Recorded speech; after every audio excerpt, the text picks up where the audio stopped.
faut que je regarde un peu tout ça, là, faut que je fasse une nouvelle vidéo cette semaine. La quête analyse de samedi, elle est prête. Je sais pas encore sur quoi vraiment je vais faire la vidéo de cette semaine. J'ai plusieurs choix possibles et... Attends, j'ai un truc Discord. Regarde mes mails.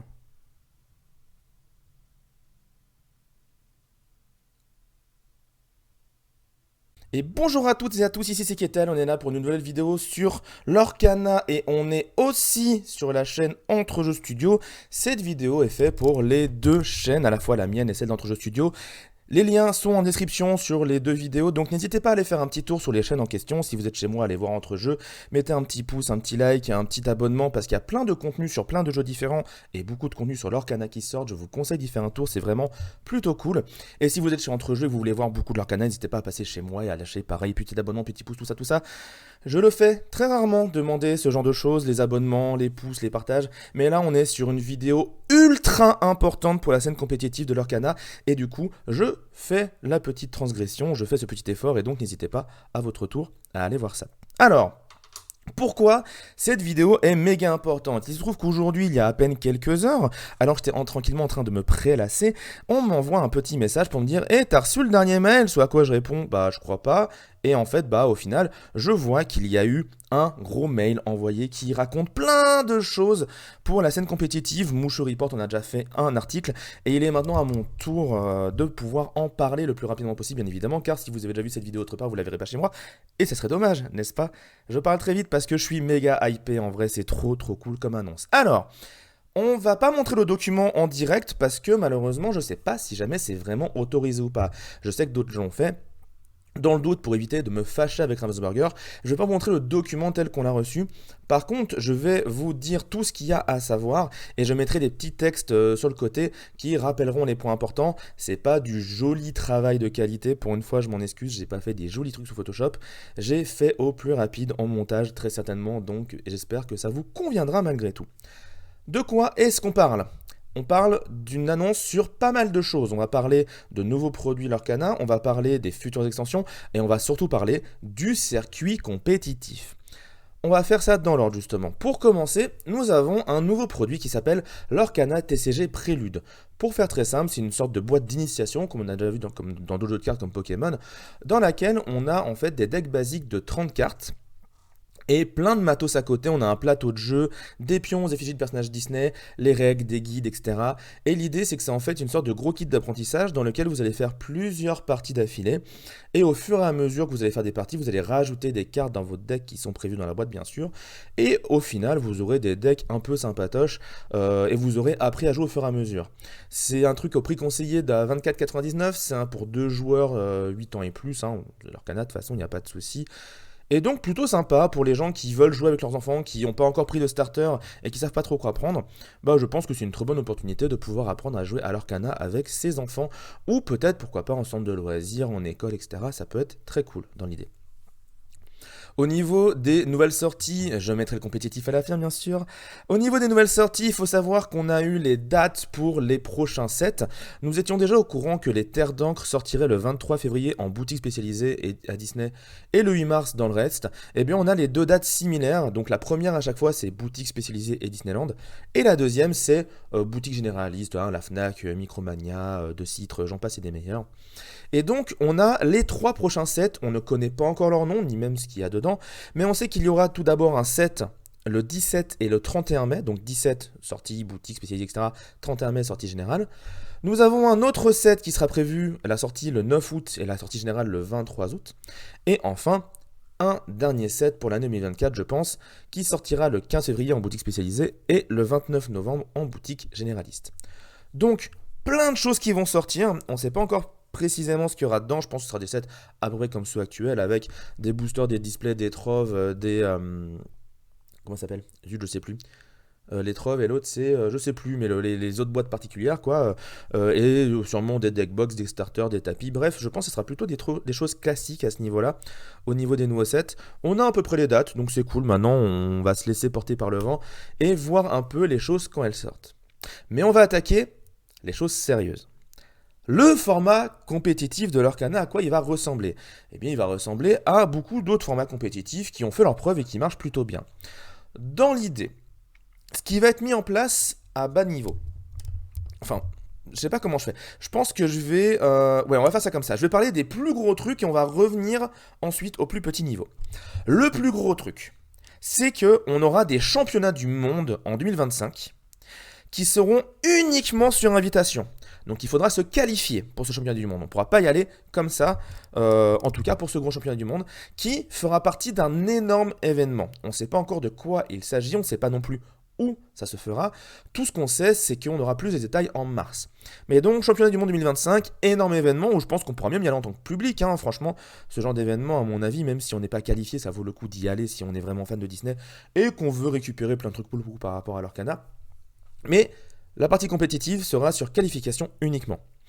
Mes amis, comment on se qualifie pour le championnat du monde? Eh bien, c'est très simple en fait, mon cher Fred, j'ai oublié son nom. Nous avons des championnats, deux gros championnats. Championnat d'Amérique du Nord et championnat en Europe. Ces deux gros championnats permettront de se qualifier pour les championnats du monde 2025. Les meilleurs joueurs de ces deux gros championnats seront invités au championnat du monde.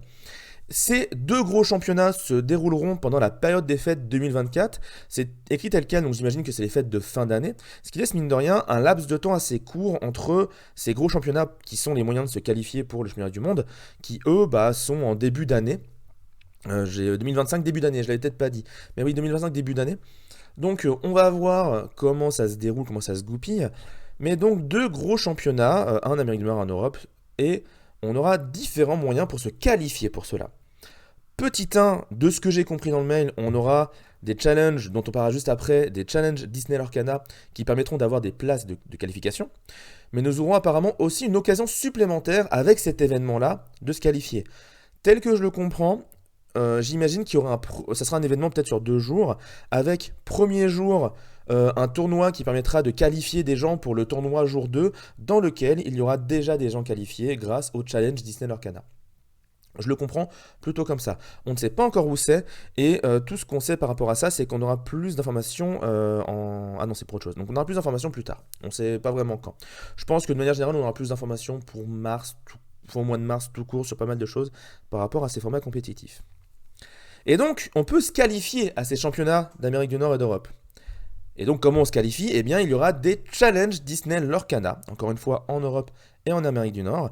Ce seront, à mon avis, plus ou moins des gros tournois nationaux, l'équivalent de championnat de France, championnat d'Espagne, championnat je sais pas, d'Amérique, etc., championnat de certains États, peut-être aux États-Unis, je ne sais pas comment ça marchera.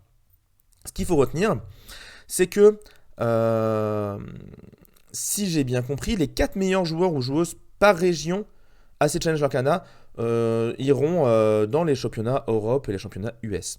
Donc en gros, il y aura 4 places peut-être réservées. Je suis pas sûr d'avoir compris si c'est 4 meilleurs joueurs joueuses pour chaque challenge Lorcana ou si jamais c'est les 4 meilleurs joueurs joueuses dans tous les challenges Lorcana. À mon avis, c'est le top 4 de chacun des challenges Lorcana qui est de base qualifié pour le championnat d'Amérique du Nord et le championnat d'Europe. C'est tel que je l'ai compris, en tout cas de mon côté. Et donc ces challenges, on ne sait pas trop comment ça se déroulera. Comme je disais, pour moi, ça va plutôt être des trucs nationaux, des gros tournois nationaux qui permettront quand même d'avoir des gens d'autres pays. Hein. Donc commencez déjà à préparer, à mon avis, vos cartes bleues pour aller faire des voyages un peu partout en Europe pour avoir plus de chances de se faire qualifier en faisant plein de tournois.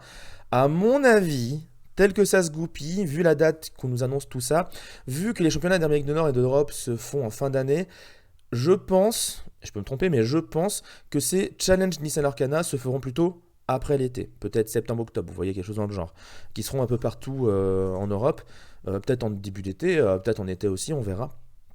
Mais donc voilà, ce qu'il faut retenir, c'est que avec les challenges Disney Lorcana, qui sont plus ou moins des tournois nationaux tels que je l'ai compris, ou tels que je l'imagine, on pourra se qualifier pour les tournois d'Amérique du Nord et d'Europe, donc de leur côté en Amérique du Nord et de notre côté en Europe. Donc nous en Europe, en gros, on pourra se qualifier pour le tournoi d'Europe.